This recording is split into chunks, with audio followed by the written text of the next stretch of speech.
পাহাড়ি নদীসহ বিভিন্ন নদ-নদী খনন করে সুনামগঞ্জে হাওর রক্ষায় নেয়া নানা প্রকল্পের ভবিষ্যৎ নিয়ে দেখা দিয়েছে অনিশ্চয়তা। 2010 সালে প্রধানমন্ত্রী শেখ হাসিনা সুনামগঞ্জের তাহিরপুরে জনসভায় হাওর অঞ্চল রক্ষায় নদী খননের আশ্বাস দেন। পরে 2011-12 অর্থবছরে 684 কোটি টাকা ব্যয়ে একটি প্রকল্প নেওয়া হলেও এখনো তা আলোর মুখ দেখেনি। সুনামগঞ্জ থেকে পঙ্কজ দের রিপোর্ট, জানাচ্ছেন ইমদাদুল্লাহ বাবু।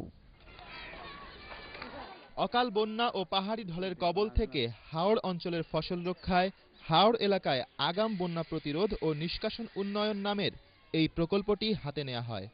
2011-12 অর্থ বছরে এই প্রকল্পে সুনামগঞ্জের ভরাট হওয়া নদী খননের কথা থাকলেও এখনও শেষ হয়নি প্রকল্পের কাজ।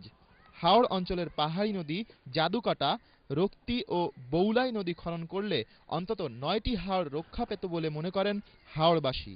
এই নদীটাই একমাত্র খনন করলে আপনার মানে সারা এলাকার বলতে তাইরপুর উপজেলা বা তাইরপুর থানার ভিতরে যে হাওর বিল আছে সবগুলাই ঠিক থাকবে।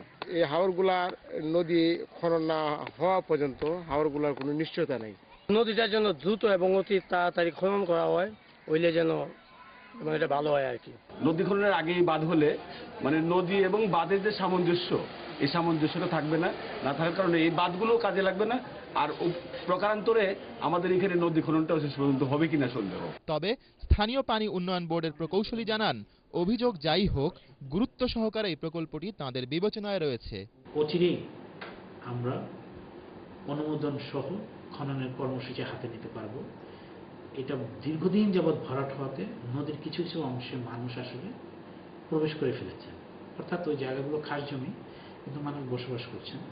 তা আমরা প্রশাসনের কাছ থেকে মৌজা ম্যাপ নিয়ে আলাপ আলোচনার মাধ্যমে মানুষদেরকে ইনশাল্লাহ বোঝাতে সক্ষম হবো যে তারা যদি একটু সরে যান তাহলে নদীটা আমরা সঠিক নকশায় খনন করতে পারবো। সুনামগঞ্জ সহ নেত্রকোনা, কিশোরগঞ্জ, সিলেট ও আশপাশের এলাকার এ প্রকল্পটি দ্রুত বাস্তবায়িত হবে, এমনটাই প্রত্যাশা হাওরবাসীর। Bureau report, ATN Bangla.